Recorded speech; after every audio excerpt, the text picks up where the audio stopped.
Author Sharon Hepburn next on City Corner.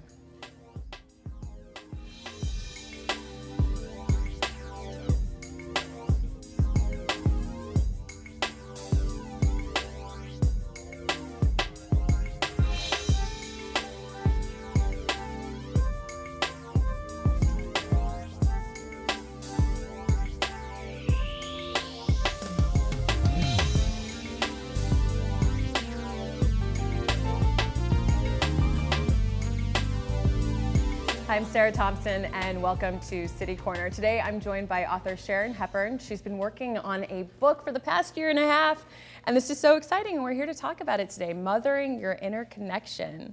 So tell me, what is the book about? First, Sarah, thank you so much for having me here. I appreciate it, and oh, how exciting. I'm so glad to have it done and out. Mothering the Inner Connection is a parenting guidebook for intentional living, for mindful living, helping you raise your children as you're working through some of your own issues. And so how did you come about, parenting, there's never a shortage of information about parenting because people are always looking for, am I doing this the right way? How did you come to this point to say, I'm gonna write a book about this, or I'm gonna start looking at this and exploring it more?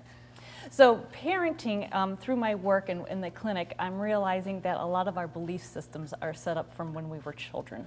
And so I think parents are really prime and important for children and helping them form belief systems that are going to get them through life, opposed to just putting your own substructure over what you already know. Mm-hmm. So how did I get that started? There was an article in Ladies' Home Journal asking for transformational articles to send in. So I sent in my little essay of 1,500 words and got politely turned down, and I went, So I said, I'm not really an author. I haven't been doing this. I'm a physical therapist by trade. Is this what I really want to pursue with my life? And so what I did, instead of going to all the routes to publish a book, I just contacted the 3 big editors in self-help. And I said, this is what I got, what do you think? And thought, nobody's going to call me back. Well, lo and behold, somebody emailed me, said, I want to talk to you. And she said, this is great, do A, B, and C, and see if you come up with something. So I went, I'm not even sure if I want to do A, B, and C. I have 2 kids I'm raising. I don't know the time to do I own this. my own business. But you know what? In between the free times, I just got on the computer and started writing a little here and a little there and a little here, and pulling stories from what clients told me, pulling stories from what friends told me. Mm-hmm. And lo and behold, eventually I had a book. And I called the editor back and I said, I think I've got it. Mm-hmm. And it's about how we can learn and grow through parenting. How can we learn and grow through being mindful by parenting? Mm-hmm. How can we learn lessons from our children and then turn it around and teach them the lessons that they just taught us? And you talk about sort of intentional living. What do you mean by that when you say intentional living and or with that connection? It is about being in the present moment, being in the here and now. And we think, that's so easy, but we're so busy as a society, running around and trying to keep up with the Joneses and doing everything that we think we should be doing and doing everything that we taught that we should be doing, that we just kind of forget, but what do we want to create? What do we want in our life? What do we want for our children? And being intentional about that, whether it's intentional about your career or being mindful about the house you want to have or just being present in the moment. But it's really about stepping back away from all the melodrama and being mindful of what you've got going on. And then asking yourself the question, is this really what I want to go on? Or, what do I need to change it? So the book covers a lot, but we've kind of narrowed down, or at least highlighted, I should say, sort of some of the tips. Mm-hmm. And I think we have 7 of them, and I thought we could go through them for the show. And I like this first one because I think this is something that is often forgotten, but your number one sort of recommendation or highlighted tip from the book is to stay neutral. Tell me about that. I think this is so easily said and so hard to do. Neutral is you're not positive and you're not negative, so you're neutral. And when you have a child on the floor having a temper tantrum, a lot of times, especially with younger parents, there's that power struggle. Get up off the floor, do what I say. That's not neutral. And then there's the parents that, oh, I've been here for, been working all day long and I'm exhausted. I'm not going to bother with you. You just do whatever you want to do. That's not neutral. Neutral's going, ooh, poor Joey's kind of had a bad day. He probably didn't have his nap, and he is not feeling really good. I'm not going to engage right now. I'm going to be neutral and let him know, hey, when you're ready, you can come to me. But you can do that across the board in any relationship, but it's very good. If you're teaching your child how to do that, or you're doing it with your child's going to then be able to do it back with you. Right, and I think it's great that it's a first point, because I hear this all the time, especially from parents raising teenagers, where, I mean, their feelings, they say, it's not so much their feelings get hurt, but it stings sometimes, the anger that teens have, or just the frustration, but to stay neutral, because at the end of the day, they're still a child, regardless if it's your toddler throwing a tantrum or your teenager who's sneaking out at 1 in the morning. You still have to stay neutral. I have a girlfriend, and she says, oh, my son was beautiful and loving and caring and great, and then he turned 15, and he turned into this raging hormone, and is just angry and upset all the time. And she says, as an educator, I just have to keep reminding myself, it's the hormones. It's the hormones. And so it takes the stings out of the words when she realizes, okay, it's not really directed at me, but I'm the safe person. Right. I can't go off on a teacher. I can't go off on other parents, but I'm safe. I love them. So yeah, so that's a no. Well, let's move on to number 2. Recognize patterns, belief system from your childhood, and ask yourself if this is truly how I want to live. And again, I think that's another excellent point. Expand on that. Oh, belief systems. A belief is an assumption of truth. Okay, that's the definition of belief. Okay, I'm assuming this to be true. There are a lot of assumptions we grew up with. So growing up, a lot of times people have been taught or assumed, I'm not good enough, I'm not pretty enough, I'm not lovable. And they pass these assumptions or these beliefs onto their children without even looking at why they believe this, or even if they're true. So, I can never succeed, or I need to procrastinate. If you're always having this belief, you're teaching it to your child. So I suggest you look at the belief, look where it comes from, and then figure out, is it really true today? Is it really, should it affect my life the way it's affecting it now, or is it time that I make my own truth or a new belief up? Okay.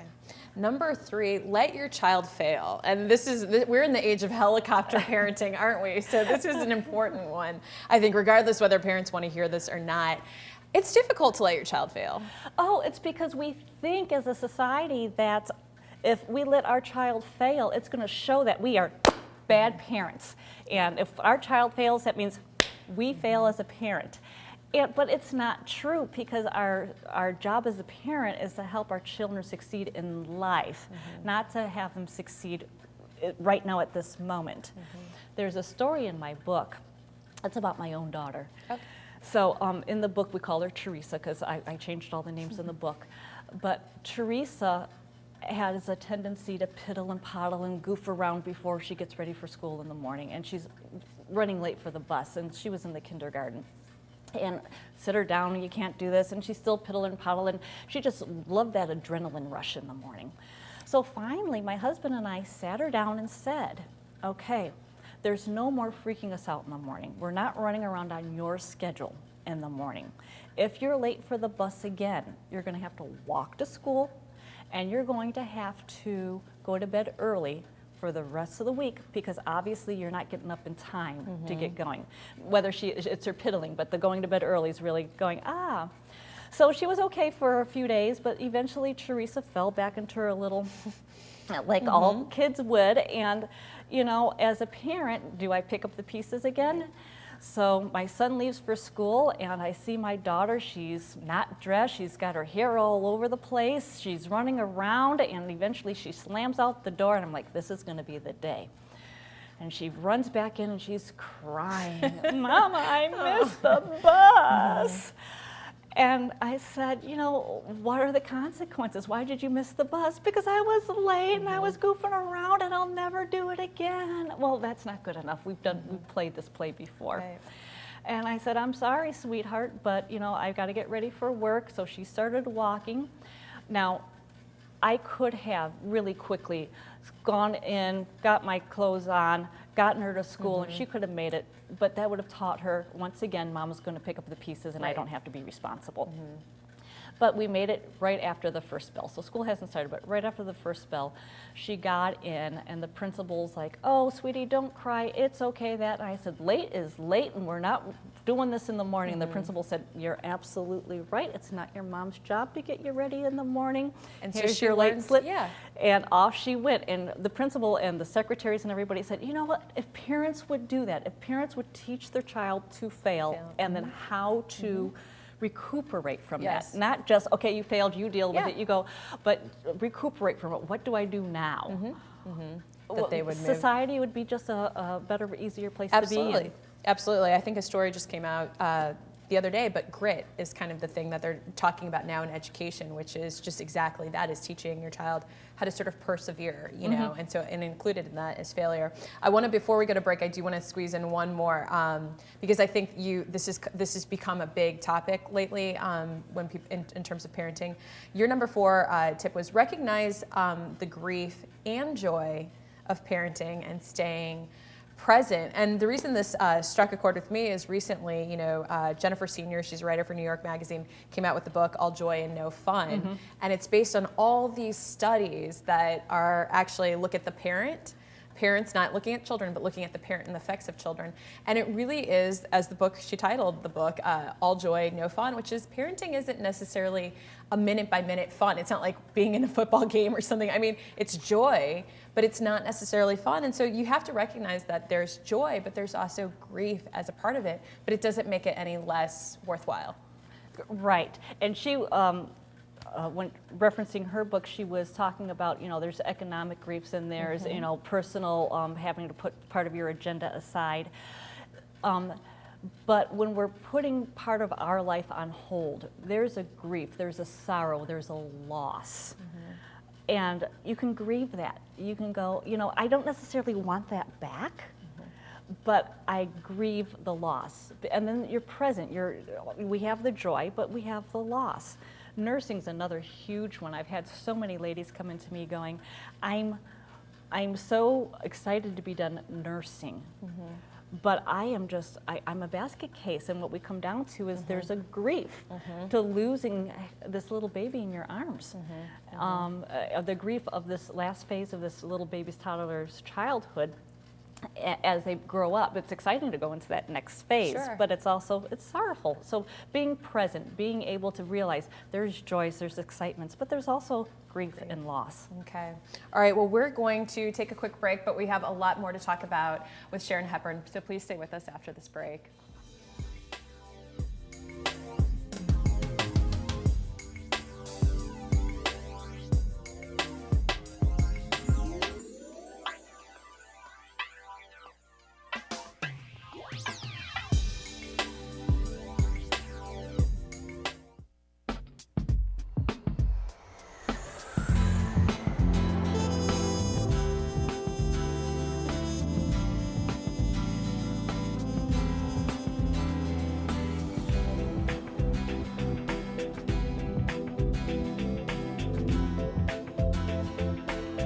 Experience St. Louis.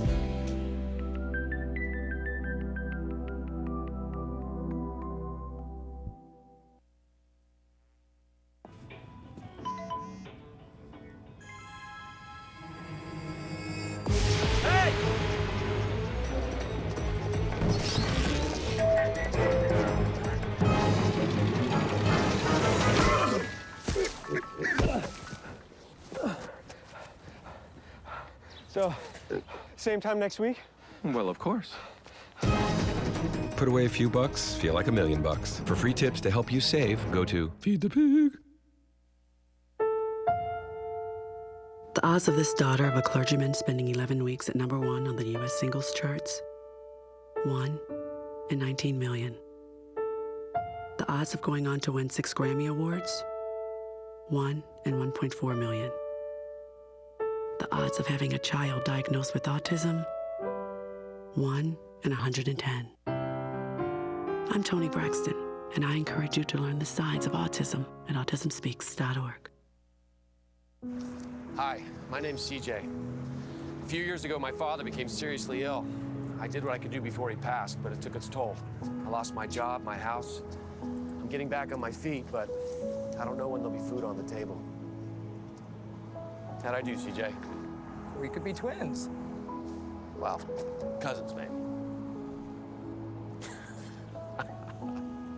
Play a role in ending hunger. Visit feedingamerica.org/hunger and find your local food bank.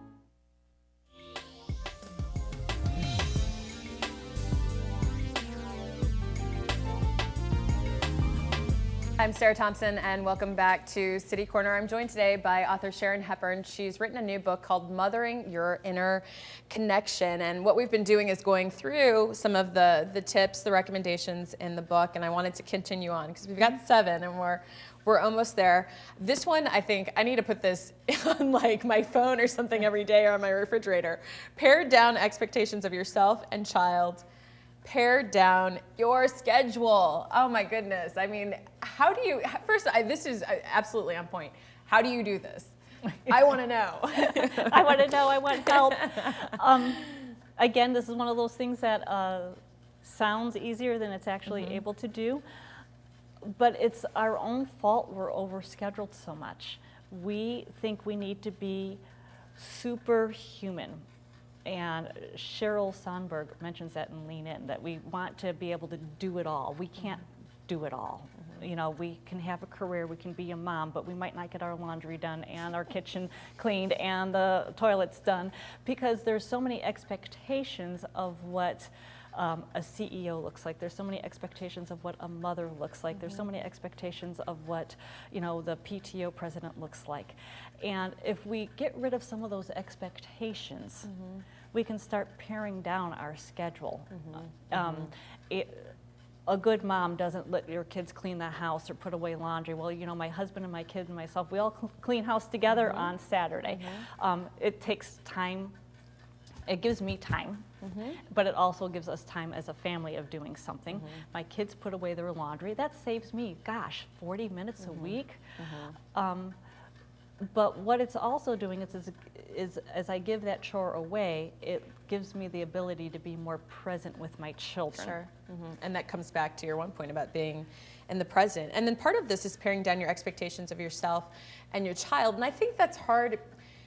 I think, you know, I'll give an example of, you know, we put so much in terms of the focus on education and success because you recognize in the world today, the way the economy's going, the way the world's going, that you want your child to succeed for their own survival, essentially. So how do you walk that thin line between being encouraging and sort of pushing your child to be all that they can be and being successful and prosperous, but at the same time not overloading them with expectations of what it is to be a good child or a good student? Right, and you're right on point, and our society has us going, you have to be the best student and the best athlete and the best musician and the best Boy Scout, and so we're running around to like 18 different activities a week and we're never able to sit down.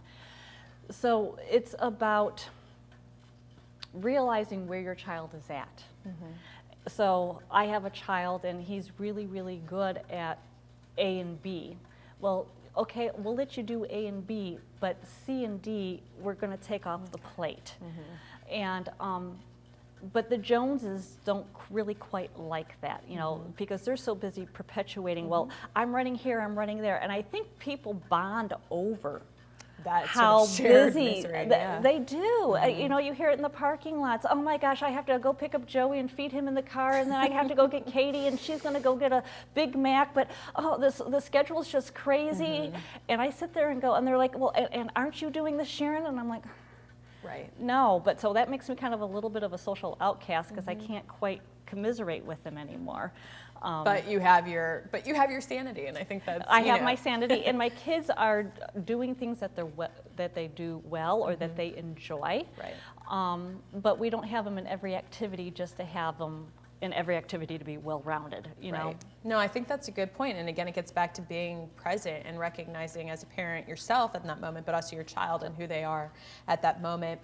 I like this. Teach yourself and child mindfulness. Breathing, you even mention meditation. So this probably comes back from as a physical therapist, your background in that. Is that correct? Absolutely. Studies have shown over and over and over again that when we take time to be mindful, when we take time to meditate, and I don't care what word you use, if you want to be contemplative prayer, but whatever you do, if you take 10 minutes a day, you automatically become less stressed, you become more happy, you have less depression, and here's the big one, and this is what I tell my patients all the time, you become more productive. Okay, you become a better learner in a case of a child. And I have my clients say, but you know what, I'm so busy, my boss wants me to do this, and my boss wants me to do that, and I'm never at home, and when I am at home, I have this and I have that. You become more productive when you can take 10 minutes out of your schedule every day and be present. So one exercise I just really love to teach is, sit down, find your feet on the floor, take a deep breath in, hold it, let it go. If you can do that for a cycle of 4 or 5, then you can do some counting with that. Breathe in for a count of 7, hold for a count of 3, breathe out for a count of 4. It does a lot of things. It takes your mind away from the rat race it's running. It also is building up your CO2, so when you let out a nice big deep breath, you're letting out all this toxins and you're breathing in fresh air, which is resetting your neurological system and your brain chemistry. And you also mentioned to do that both with your child as well. With your child, absolutely. Studies have shown, again, that if your child meditates, when children meditate or when children become mindful for 10 minutes a day, that's it, they become better learners. They are more receptive to learning. They are less aggressive because they're just more mindful. So what you are doing, you're teaching your child, and yet if you can teach your child a skill, they're better off. In the book that we were talking about, for all joy and no fun. She was saying, the big thing is how do we teach our children to be happy? You can teach a child to throw a baseball, you can teach a child how to play soccer, but how do you teach your child to be happy? This is how you teach your child to be happy. You teach them to connect to themselves. You teach them to connect in. Is this really where I want to be? Is this okay? Do I like this? And I think that actually leads to sort of doing something together to the last point that we want to bring up, which is so important. And this is our last one. Remember, your child mimics you. How do you want your child to act? And so many times, I think the one example a child says a curse word and everyone says they must have picked that up from their parents. But it's beyond that. It's doing things together, them really absorbing everything that you're doing. Everything that you're doing. You hit it right on the head. And again, so if you want to teach them to be mindful, you have to practice mindfulness. If you want to have them happy, you have to practice happiness. If you want to not have them depressive, you've got to learn not to be so depressed yourself. You have to learn time management skills yourself. So if you want to teach them to solve an argument by yelling and screaming and ranting and raving, just keep doing that, and that's what they're going to learn, and that's what they're going to bring to their next relationship.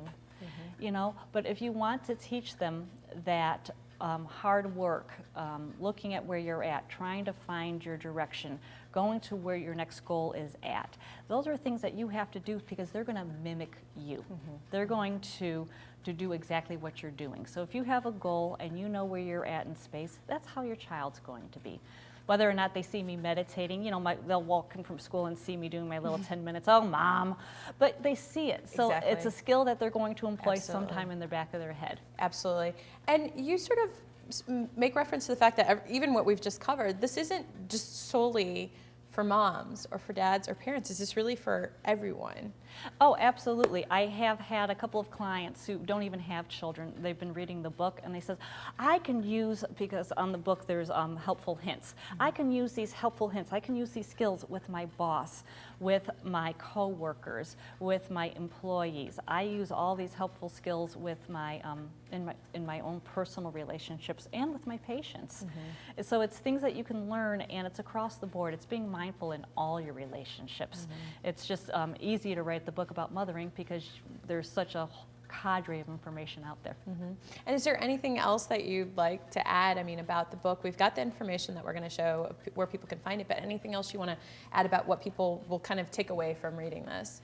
Oh, it's a quick read. It's very humorous and irreverent. It doesn't have it's not a lot of pomp and circumstance, so it's a quick read. If you want to laugh, it's a good book. But what it does is it imparts some life skills. And so those people who can't pick up a life skill to save their lives, this book, you'll probably read it and go, I can't do it. But it's for these middle-of-the-road people who are willing to try this and willing to try that. You'll pick it up and go, oh, I really like this. I'm going to try this suggestion. And it will change your life. It'll be transformational. Do you think a lot of coming from this, because you're in an interesting position both as a mother where you're experiencing this day to day with your children, but also seeing your clients. How much of does one influence more than the other? Do you think you could have written this book purely as just being a mom, or does a lot of it come from interacting with so many different people from different backgrounds and kind of hearing their stories too? Well, a lot of the book is my clients' stories. Okay. And I think I need that client piece to it, because how they learned to navigate a situation and how they've learned to deconstruct their belief systems may not have been the way I have done it. And so for me, it's a learning experience. I go, oh, I could do that too. I can put it into my own life. But it's stuff I put into the book too, because it's like, oh, this makes sense now that somebody else has done it. I can do it. That I learn great by examples. So yeah, I think there's a duality there. So having my client base and having my parents, it makes a really nice package. Well, the book is called Mothering Your Inner Connection. We've got the information there for you on the screen. Sharon has an active Facebook page, Twitter page. You can follow her, get some more tips. And best of all, you can go to the website and actually go and link it and buy the book and go purchase the book and go check it out. But if you have any other questions or want to learn more, there's the phone number there on your screen, 314-918-1555. Or again, theinnerconnection.net. And thank you for being here. I've got to get some downtime and read your book. Well, thank you very much. Yeah. I appreciate the time. All right, thank you for being here, and thank you at home for watching City Coroner. And please keep it here right on STL TV and Experience St. Louis.